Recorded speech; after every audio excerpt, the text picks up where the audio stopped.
오늘 성경 속에서 제자들이 예수님의 말씀을 듣고 어렵다고 생각하는 장면이 나왔습니다.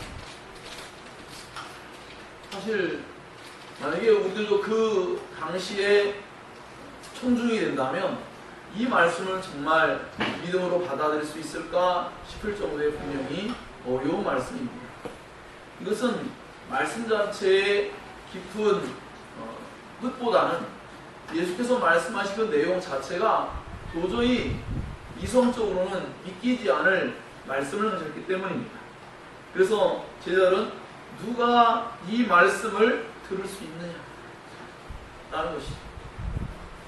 이것은 단순히 우리의 육신적인 청각에 의지해서 들려오는 그런 소리를 못 알아들음이 아니라, 언어를 못 알아들음이 아니라 이 말씀을 정말 마음으로 받아들일 수 있겠느냐라는 것이죠.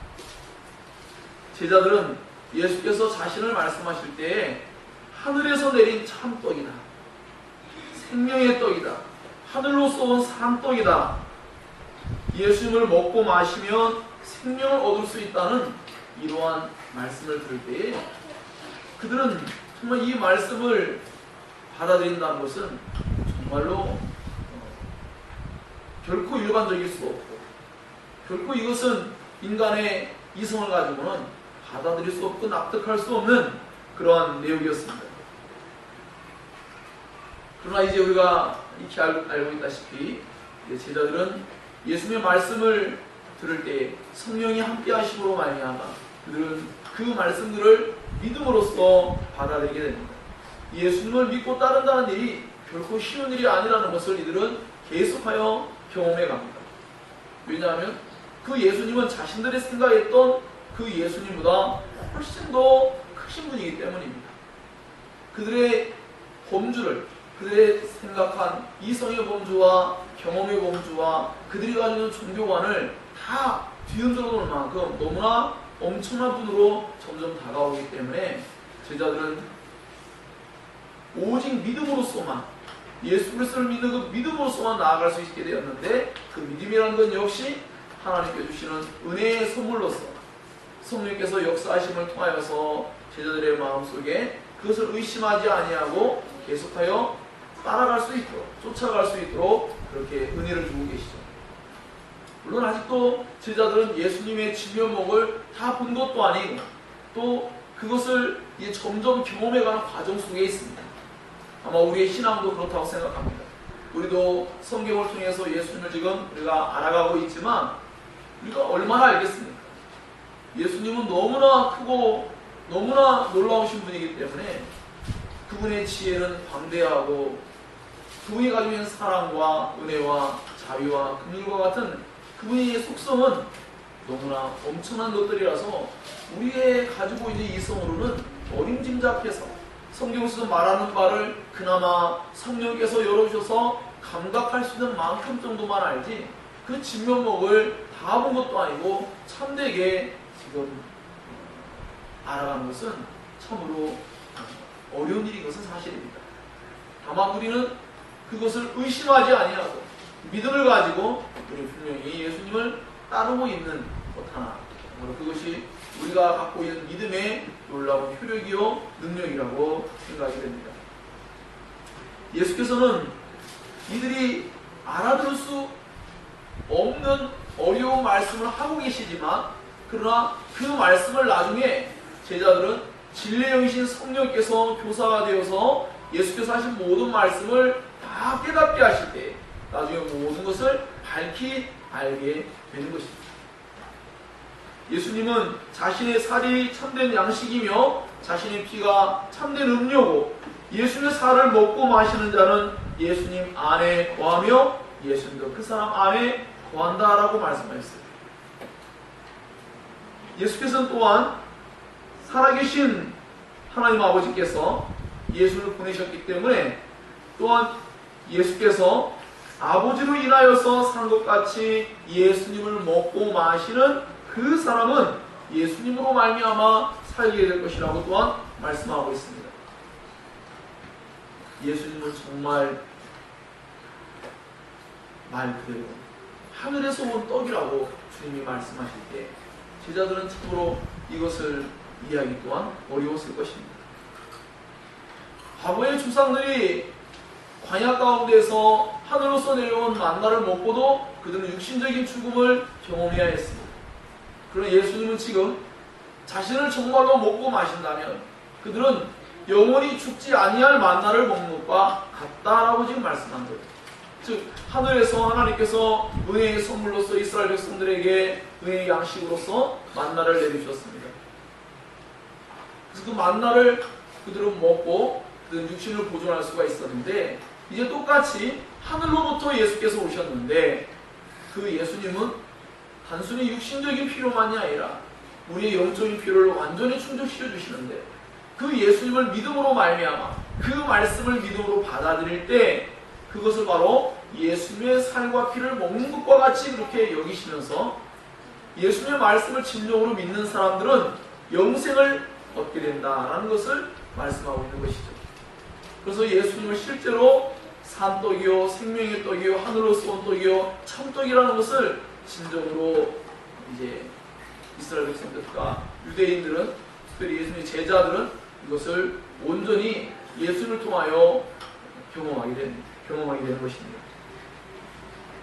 자, 그렇기 때문에 우리는 이러한 예수님의 제자들이 갖고 있는 이러한 어떤 장애 또는 어려움들, 이런 것들을 생각할 때 오늘날 교회 안에 선포되는 말씀 속에도 이런 현상들이 실제로 있는 것도 사실입니다.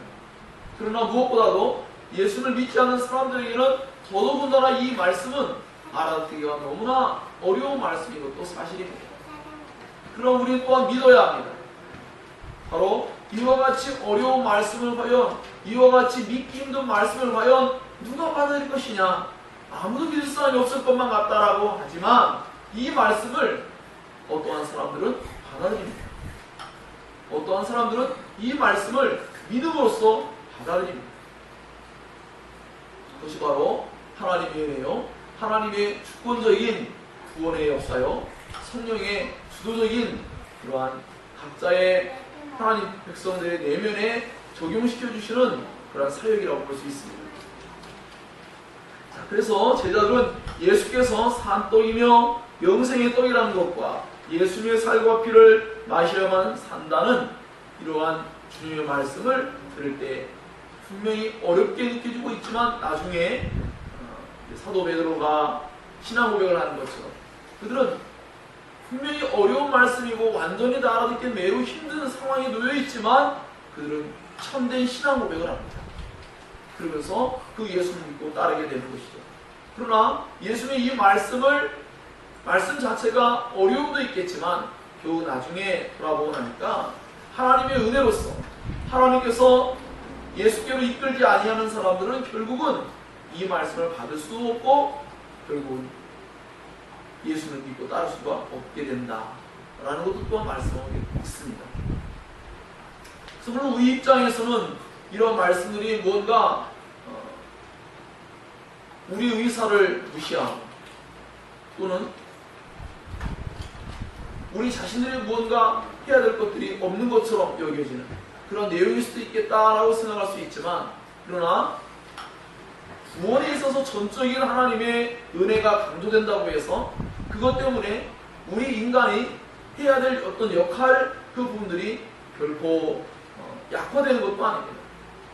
오히려 하나님의 주도적이고 주권적인 그 사역 속에서 인간이 신기하리 많지 하나님 앞에 올바로 반응한 어떤 일들이 벌어지는데, 복음의 말씀들을 들을 때 그 말씀이 이성으로 받아들이기 어렵고 힘겨운 내용들을 가지고 있지만, 그러나 그 위에 교사가 되어서 신이 진리의 영으로서 역사하시는 성령께서 사람들의 마음속에 감동하시고 감화하시고 깨닫게 하셔서 그 사람들로 하여금 그 말씀을 통하여서 자신들이 하나님의 백성됨을 알아가게 하시고, 그리고 그 예수 그리스도를 기쁘고 즐거운 마음으로 따를 수 있는, 믿음으로써 따를 수 있는 그러한 마음의 변화를 일으키시기 때문에 이 모든 일이 이제 가능하게 된다라는 것을 우리가 알아가게 될 것입니다. 예수님은 이렇게 자기의 제자들이 알기에 매우 힘겹고 어려운 입장에 놓인 것을 모르시는 게 아닙니다. 우리가 늘 말씀을 살피지만 예수께서 이 모든 것들을 모르고 계신 것은 아니에요. 알고 계시는데 그렇게 말씀하신 이유는 무엇이냐면 그렇게 인간적인 이성으로 알아볼 수 없는 그 말을 알아듣는 사람들을 예를 들어서 찾아낸다고 볼 수 있습니다. 오히려 예수님은 할 수만 있다면 사람들에게 쉽게 설명해서 사람들을 자신에게로 이끄시는 게 아니라 있는 그대로, 그러나 예수님 입장에서 어떤 면에서 우리에게 전달하실 때 쉬운 말씀이라고 볼 수도 있어요. 하지만 우리가 듣기에는 어려운 말씀이죠. 근데 그 말씀이 사람들에게 전달될 때에 그 말씀을 듣고 반응하는 사람들, 맹목적이지 않고 그 말씀을 받아들일 때에 뭔가 매우 어려운 내용인 건 사실이지만 예수 그리스도께서 누구냐라고 할 때 그들은 분명히 자신들의 구원자이심을 점점 확인해가는 그런 과정 속에 있는 것이죠. 예수께서 이렇게 말씀하신 보다 더 중대한 이유는 결국 하나님 아버지께서 이끄신다면, 자기에게로 이끄신다면 주께서 하시는 모든 말씀들은 문제가 되지 아니하고 장차는 이 말씀들의 깊은 뜻을 깨닫고 더욱더 하나님께 참된 순종과 또 은혜의 신앙을 할 수 있다는 것을 아시기에 이 모든 말씀을 가감없이 하실 수가 있었던 것입니다. 예수님은 이 말씀하실 때 제자들이 수군거리고 어떠한 사람들은 믿지 않고 어떠한 사람은 자기를 팔 것조차도 알고 계셨습니다. 또한 어떠한 사람들은 이 말씀으로 인해서 예수님을 떠나갈 것도 알고 있었어요. 참 의미심장한 내용 아닙니까? 예수를 믿고 떠나갈 사람들까지 다 알고 계세요. 팔자도 알고 있고 믿지 않는 자들도 알고 계십니다. 원래 우리들은 할 수만 있다면 예수를 믿는 데 있어서 그 기준과 자격을 하나님보다 더 낮추어서 할 수만 있다면 사람들이 떠나가지 아니하고 교회에 머무르며 하나님 나라에 자동적으로 들어갈 수 있도록 그렇게 일을 할 때가 있습니다. 그런데 성경은 놀랍게도 성경을 알아가다 보면 매우 충격적인 사실들을 우리가 직면하게 됩니다. 그것은 바로 예수님께서 이렇게 친절하지 않다라는 걸 알게 돼요. 친절하지 않다라는 이 의미는 예수께서 어떤 선하신 성품 가운데 우리에게 대할 때에 그 성품을 의미함이 아니라 하나님의 말씀은 오히려 우리를 친절하게, 즉 하나하나 쉽게 알아들어가지고 예수께로 오도록 하나하나 이렇게 사람들에게 이해시키려고 노력하지 않고 오히려 그 말씀을 믿음으로서만 받아들일 수 있는 영역으로 이끌어 가세요. 오히려 어려운 말씀만 하시는 것 같아요. 좀 쉽게 말씀하면은 더 사람들이 잘 따를 텐데 왜 꼭 저런 식으로 말씀할까? 예수님이 이 말씀을 풀어서 더 쉽게 설명하면 좋을 텐데 라고 충분히 생각할 수 있을 겁니다. 이 예수님은 그러한 방법을 사용하지 않았어요. 예수님은 오히려 하나님의 전적인 주권적인 능력과 그 은혜를 온전히 믿고 그것의 기준으로 하여서 예수께서는 말씀을 하십니다. 그러니까 예수님에게 가까이 왔다가도 믿지 않는 사람도 있고 떠나가는 사람도 있고 오히려 예수님과 3년 동안 있었음에도 불구하고 예수님을 팔아넘기는 자도 나타나게 되는 것이죠. 그러나 이 모든 것도 역시 예수님은 알고 계셨습니다. 예수님은 하나님의 철저하게 하나님 아버지의 뜻을 온전히 믿고 신뢰하였기 때문에 하나님 아버지께서 이끌지 아니하시면 누구라도 어떠한 사람이라도 예수님께로 나올 수 없다는 것을 확신하고 있기 때문에 아무리 여러 가지 다양한 예를 들어서 예수께서 수단과 방법을 강구해 사람들을 어떻게든지 천국을 하나라도 집어넣으려고 이끌어가려고 한다 할지라도 그것은 하나님의 뜻도 아니며 그것은 이루어질 수 없는 것이다 라는 것을 말씀하는 겁니다. 즉 사람들이 아무리 좋은 걸 제시해도요 그 사람 마음속에 하나님께서 은혜를 주시지 않는다면 결국 하나님께로 나오지 않습니다. 인간은 자기의 죄 가운데로 빠져나가고 자기의 죄성을 따라서 세상의 즐거움과 세상의 향락을 쫓아 살게 되어 있습니다. 하나님께서 은혜 주셔야 하지만 세상의 덧없음을 깨닫고 세상의 소망 없음을 깨닫고 하나님께로 돌아오며 하나님을 믿고 따르는 그 일이 진정한 영생의 길이라는 것을 발견하게 되는 것이죠. 결국 이러한 일들은 하나님의 자녀들만이 하나님 아버지를 모시게 되는 그러한 원리와도 연관을 맺습니다. 예수께서 하신 이러한 모든 말씀들은 제자들에게 걸림돌이 된 것만 같지만 사실은 걸림돌이 되지 않고 제자들 안에 성령의 역사하심을 통하여서 예수를 더욱더 믿고 따를 수 있는 일들로 되어져 가고, 오히려 그렇지 않고 예수를 진정으로 믿으려는 아무런 마음을 갖고 있지 않은 종교 지도자들이나 이런 사람들에게는 예수님의 이 말씀이 더욱더 그들의 마음속에 있는 예수를 향한 적대감을 더욱더 불러일으키고 더욱더 그들에게는 예수님이 걸림돌이 되죠. 그러니까 우리가 생각해 이렇습니다. 사도 바울이 고린도 교회에 말씀한 바와 같이 성경 말씀을 있는 그대로 말한다는 게 매우 부담스러울 수 있어요. 우리가 전도할 때. 그렇지만 있는 그대로 전도하는 것이, 있는 그대로 전하는 것이 가장 좋은 방법이라는 것을 우리는 배워나가야 합니다. 왜냐하면 언뜻 생각하고 너무 친절하지 않은 것만 같은 내용일 수 있지만, 그러나 하나님의 오신 성령이 역사할 때에 그 말씀을 받아들이고 믿고 돌아온다는 것입니다. 그렇지 않으면 우리가 아무리 더 쉽게, 더 친절하게, 더 많은 좋은 것을 약속하며 우리가 사람들을 교회 가운데로 이끌어올 수 있다 치더라도 그들을 하나님 나라에 들어가게 할 수는 없는 것입니다. 그리고 진정으로 하나님의 은혜 안에서 이 모든 것들이 이루어지는데, 그러므로 우리는 하나님의 은혜를 간구해야 하고 우리 자신이 하나님의 은혜 속에 있는 것을 감사해야 합니다. 그래서 우리가 하나님의 선택과 부르심 속에 하나님의 은혜를 깊이 깨달아갈 수 있는 하나의 좋은 이해가 될 수 있는 것이죠. 예수님의 말씀대로라면 하나님께서 부르시는 참 백성은 이러한 믿기지 않는 예수님의 이러한 말씀들을 결국 믿게 될 것이다 라는 것을 성경은 증명해 주고 있습니다. 말씀을 통한 하나님의 부르심은 반드시 그 효과를 냅니다. 그래서 우리 일반적으로 기독교 교리 속에서 하나님의 이러한 절대적인 거부할 수는 없는 부르심의 은혜라는 것은 이와 같이 하나님께서 어떠한 사람을 구원하고자 할 때에 그 일은 반드시 필연적으로 열매를 맺고 결과를 가져오며 효력을 나타낸다 라는 의미를 담고 있습니다. 하나님께서는 하나님만의 특별한 방법을 이렇게 자신의 백성들, 자신의 자녀들을 그렇게 불러 모으십니다. 고린도서 1장 21절에 보니까 하나님의 지혜에 있어서는 이 세상이 자기 지혜로 하나님을 알지 못하는 거로 하나님께서 전도에 미련한 것으로 믿는 자들을 구원하기를 기뻐하셨구나라고 했습니다. 하나님은 언제나 기뻐하시는 뜻을 따라 행하시죠. 어떠한 일이 하나님께서 원하시는 의도대로 만족스럽게 되어지지 않는 일은 없습니다. 모든 일은 언제나 하나님의 기뻐하신 뜻을 따라 진행되어지고 그 일은 반드시 효력을 나타내며 반드시 그것은 사람들에게 놀라운 결과를 가져다 줍니다.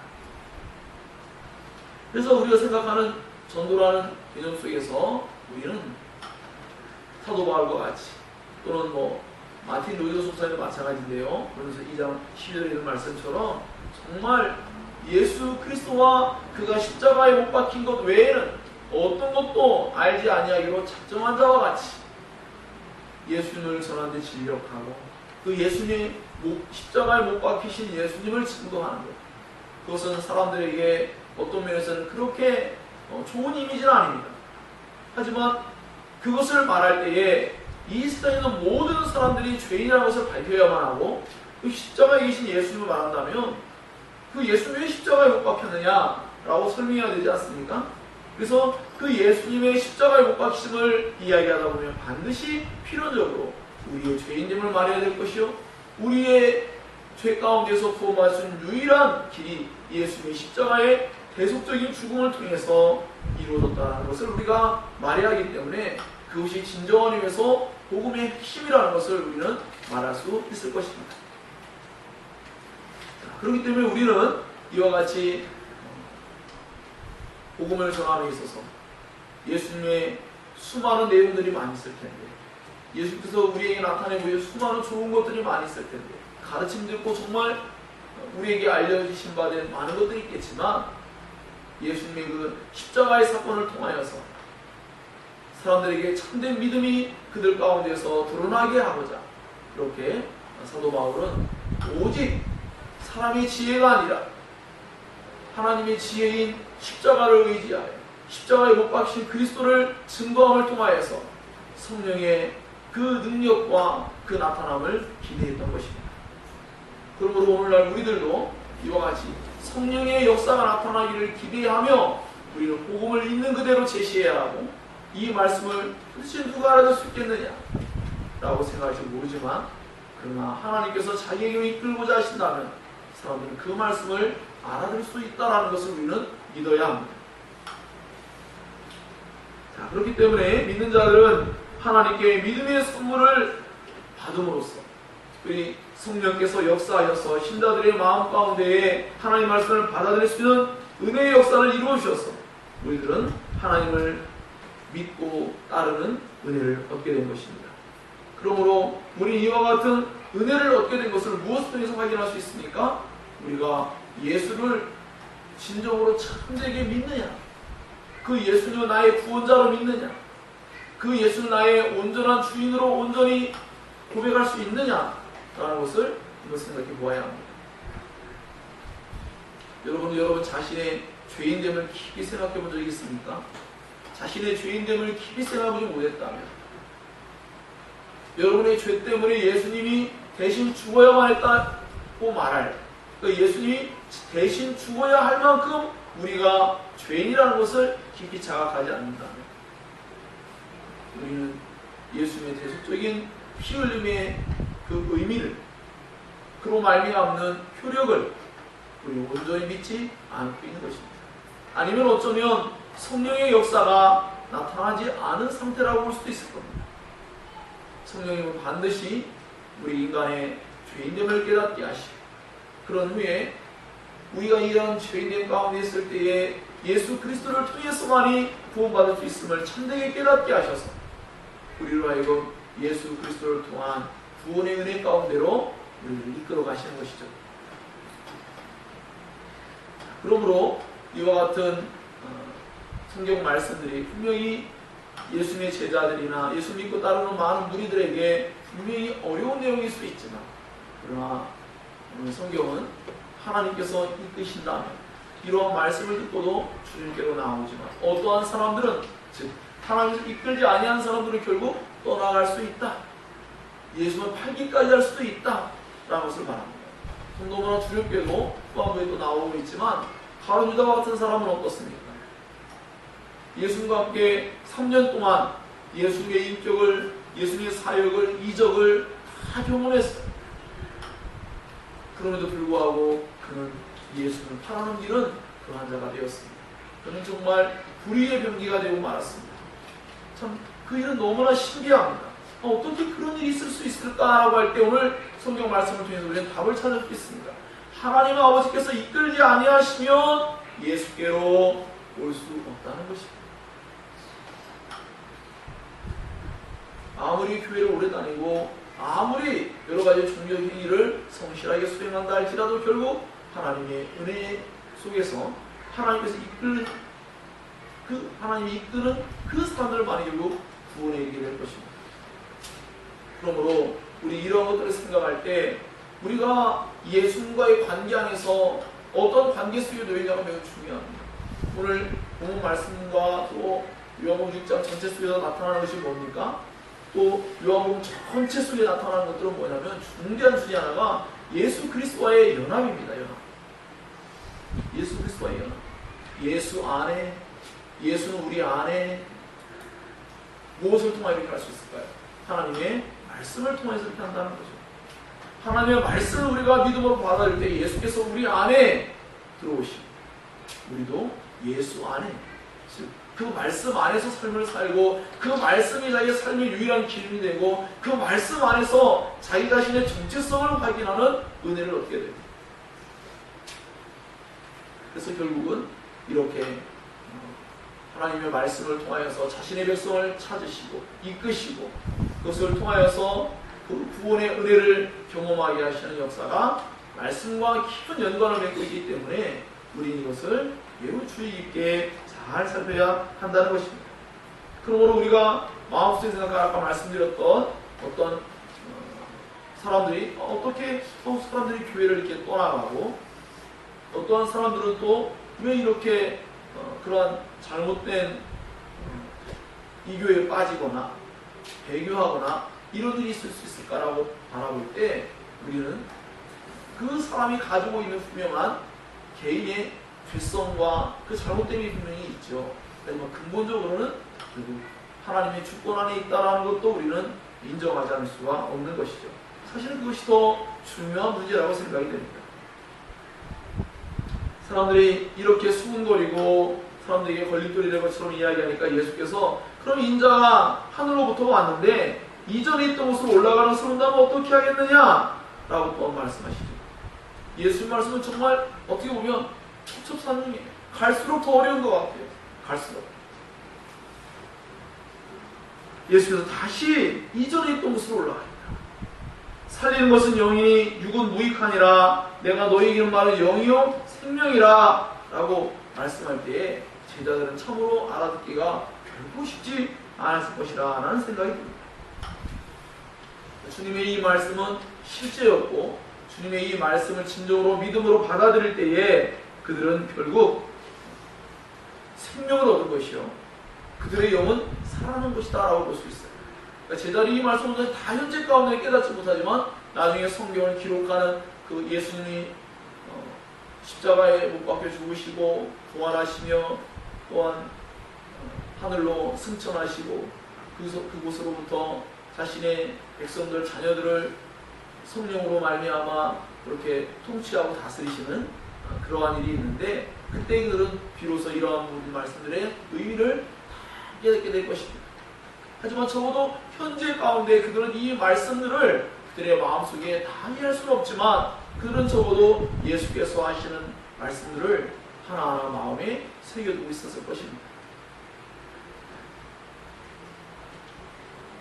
이 중에서 어떠한 사람들은 믿지 않고 어떠한 사람들은 믿으며 또 어떠한 사람들은 예수를 팔며 하는 모든 것들을 예수께서 처음부터 알고 계십니다. 그러니까 예수님이 구원받을 자와 구원받지 못할 자를 다 알고 계시던 사실이에요. 알고 계시고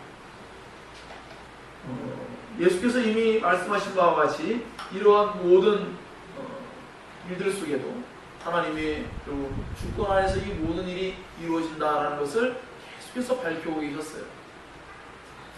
자, 그런 가운데서 이 믿기지 않는 말씀들을 신기하게도 믿음으로 받아들이며 그것을 믿고 다른 일이 발생하는데 바로 이 12제자 가운데에 물으시죠.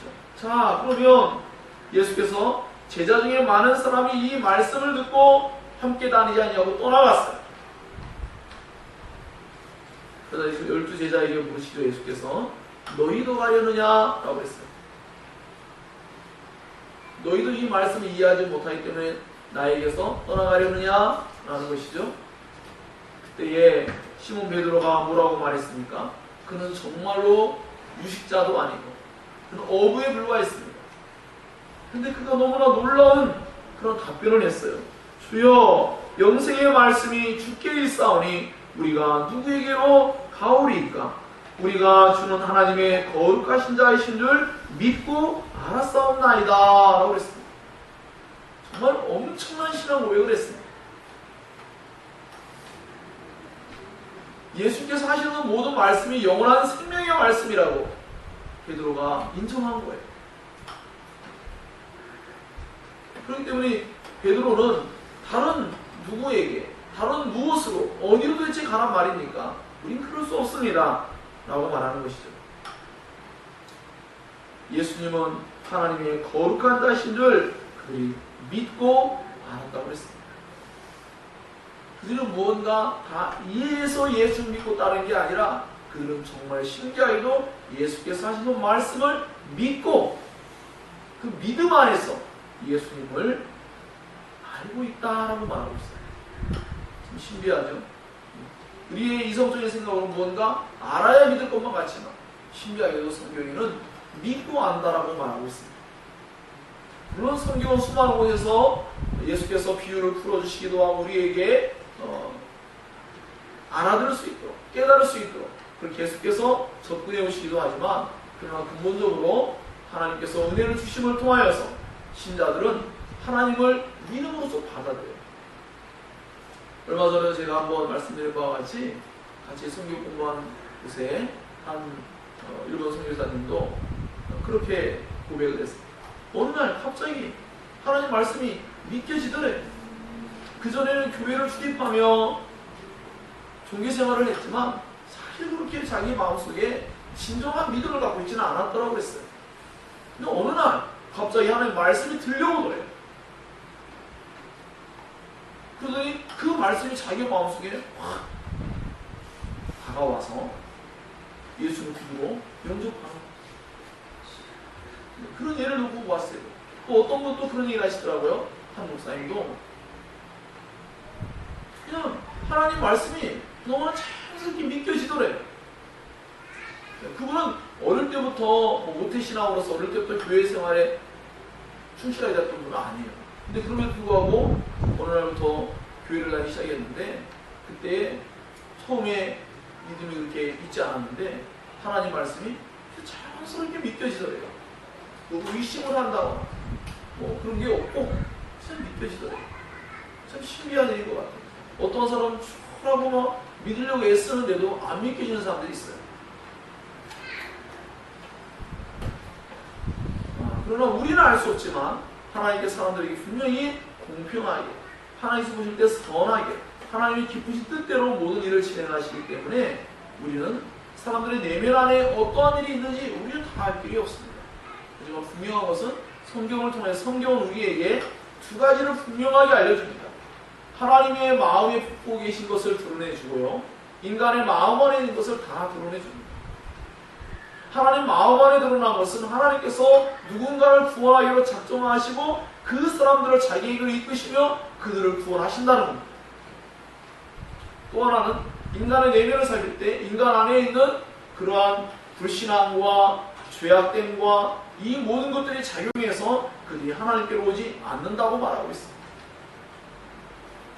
이 두 가지가 어떤 면에서는 서로 충돌하는 것 같지만 그러나 성경은 분명히 하나님의 관점에서는 하나님이 그 일을 주도적으로 계획하고 일을 하시는 거며 또한 인간적인 관점에서는 적어도 인간이 생각할 때는 인간의 그 책임성을 가지고 자기 스스로들이 무언가 하나님 앞에 범죄하고 하나님의 불신앙을 가지고 잘못된 그러한 방향으로 나아간다는 것을 분명하게 말해주고 있습니다. 그래서 아까도 말씀드렸지만 우리가 하나님의 그 신묘막측한 지혜를 어떻게 다 알겠습니까? 알 길이 없어요. 우리가 성경을 통해서 성경 안에서 하나님께서 우리에게 알려주시고 나타내신 것만을 우리는 다룰 수 있고 그것을 알아갈 수 있을 뿐입니다. 우리 입장에서 성경을 말할 때 믿음으로 반응하라고 말하면 그러나 우리가 믿음으로 반응하며 나아갈 때 성경은 하나님께서 우리의 구원을 예정해 놓으셨고 계획하셨고 그 일을 이끄시기 위해서 복음을 들을 때 자신에게로 그 알아듣기 어려운 말씀에도 불구하고 그 말씀을 믿고 주님을 알고 주님을 따르도록 이끄신다라는 것을 성경은 밝히고 있습니다. 그러할 때 신기하게도 오늘 말씀드린 바와 같이 사도 베드로와 같이 정말 어떤 신학자도 아니고 그럼에도 불구하고 그는 어떤 위대한 신학자가 정말 요약해서 참된 신앙을 고백하라고 할 때 그것을 완벽하게 표현한 것이 바로 어부 베드로입니다. 이와 같은 일은 성령이 아니고서는 있을 수 없는 일이겠죠. 성령의 역사만이 이 모든 것에 대한 진정한 답을 줍니다. 그러므로 우리는 성령을 의지해야 합니다. 성령 하나님의 도우심을 절대적으로 구해야 합니다. 하나님의 도움이 하나님의 그러한 은혜의 역사가 없으면 성령의 은혜의 사역이 없으면 인간은 본질적으로 아무런 변화가 일어나지 않습니다. 겉으로 아무리 종교생활을 열심히 한다 할지라도 내면의 진정한 변화가 생겨나지 않습니다. 그러나 성령의 역사하시면 내면 안에서 믿음의 역사가 나타나고 그분의 뜻대로 살고 싶고 그분의 말씀이 삶의 기준이 되고 그분을 기쁘시게 하고 싶은 그런 새로운 마음의 성향이 본성의 변화가 와서 그 성향이 바뀌는 것이죠. 그러므로 우리는 이와 같이 오늘날 과학이 발달하고 모든 것들이 우리로 하여금 그냥 하나님의 말씀을 믿고 따른다고 할 때 그 말씀을 참으로 이성으로 받아들이기 어려운 그런 내용들임에도 불구하고 오늘날 여전히 온 세계 수많은 사람들이 주님께로 돌아오고 있고 주님께로 헌신되고 있고 그렇게 그 말씀을 삶의 유일한 법칙으로 여기고 그렇게 살고 있음을 바라볼 때에 우리는 결코 오늘날 복음을 전도할 때에 우리는 그것 때문에 갈등하거나 고민하거나 우리는 타협할 이유가 전혀 없습니다. 우리는 성경에 있는 그대로 예수 그리스도만이 우리의 유일한 구원자신데 그분만이 하늘로서 내려온 하나님이시라는 것, 인간의 모양으로 오신 하나님의 아들이시라는 것을 분명히 이해해요. 그 하나님의 아들이 우리의 죄악을 대신하여 십자가에 못 박혀 죽으심으로써 우리의 죄를 대신하시는 유일한 구원의 방법을 이루신 분이라는 것을 우리는 밝히 전할 수 있어야 될 줄로 믿습니다. 그래서 결국 아무리 인간적인 수단과 방법을 사용해서 사람들을 교회로 데려온다 할지라도 그들이 성령으로 말미암아 거듭나지 아니하면 참된 기독교인이 될 수 없는 것이죠. 하나님의 구원의 역사는 결국 하나님께서 친히 모든 것을 이루어 가십니다. 그러나 우리는 분명히 사람들을 그리스도께로 이끌어가야 됩니다. 제가 말씀드린 것은 그럼 사람들에게 아무것도 하지 않아도 되겠느냐? 그런 의미로 말씀드린 게 아닙니다. 사람들을 주님께 이끌어갈 때에 우리는 이 복음의 말씀을 가감하지 아니하고 있는 그대로 전하며 예수 그리스도만이 유일한 삶의 소망이 될 수 있고 그분만이 우리를 하나님의 영원한 형벌과 심판으로부터 구해줄 수 있는 유일한 구원자라는 것을 우리의 죄를 대속하신 유일한 대속자라는 것을 분명하게 말해줘야 한다는 것입니다. 자, 그럴 때 우리는 오늘 말씀과 같이 너희도 가려느냐 할 때 주여 그렇지 않습니다 라고 말하는 것처럼 어떠한 사람들에게 이 사람들 떠나는 거 아닐까? 이 사람들이 정말 이렇게 될 수 있을까? 라고 생각할지 모르지만 그러나 신비하게도 정말 어부와 같은 베드로가 이런 엄청난 신앙 고백을 하는 것처럼 놀랍게 사람들의 마음속에 하나님이 역사하시면 그들이 온전히 주님의 백성으로서 자리하고 예수님을 따르고 예수님을 떠나지 아니하고 그렇게 살아갈 수 있다는 것입니다. 사랑하는 여러분, 이제 그렇기 때문에 저는 이와 같이 하나님의 놀라운 자기의 이끄심은 그 예수의 말씀을 전할 때 그날 일어난 사건이 아니라 성경을 보니까 창세전에 우리를 예정했다라고 말하고 있습니다.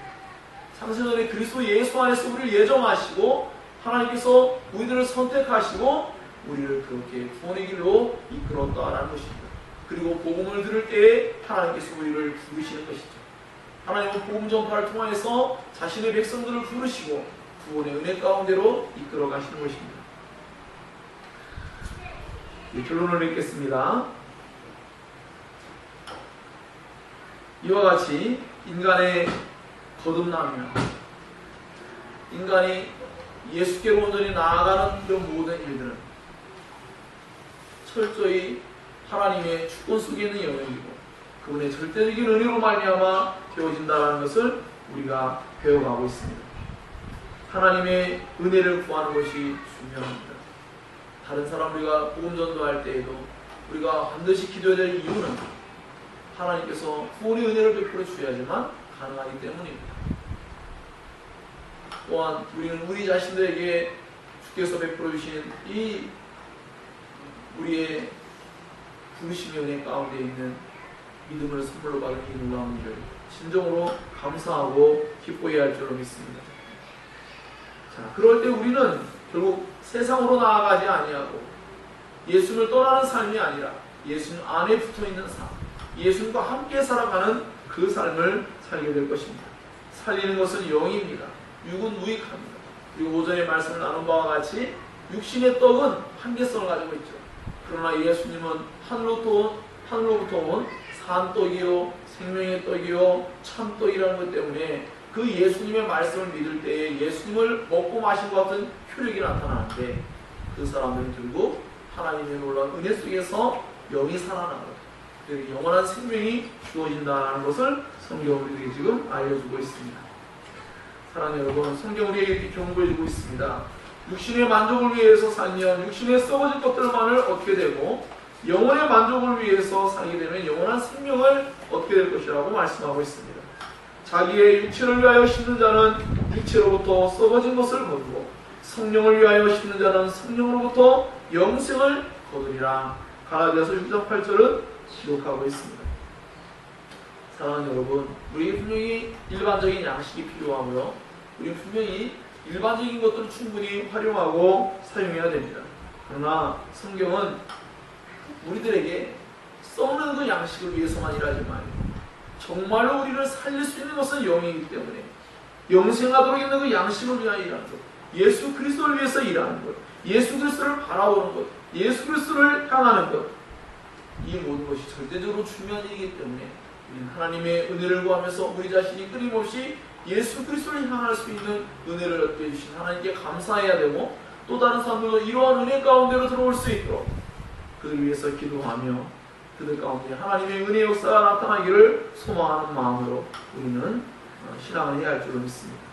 사랑하는 여러분, 우리에게 주어진 이 놀라운 은혜가 얼마나 복되고 놀랍고 엄청난 것인지를 예수님의 이와 같이 절대적인 하나님의 선택과 부르심의 은혜 속에서 드러나는 깨닫고 우리 자신이 가지고 있는 어떠한 인간적인 수고와 노력과 공로로 되어지는 것이 아니라 절대적인 하나님의 은혜라는 것을 기억하면서 그 하나님의 구원의 은혜에 감사하시고 또 그것으로 말미암아 우리의 신앙생활 가운데서 그 하나님을 기쁘시게 하기 위한 삶을 살아내는 우리가 다 되어야 할 줄로 믿습니다. 기도하겠습니다. 함께 말씀을 붙잡고 같이 기도하도록 하겠습니다.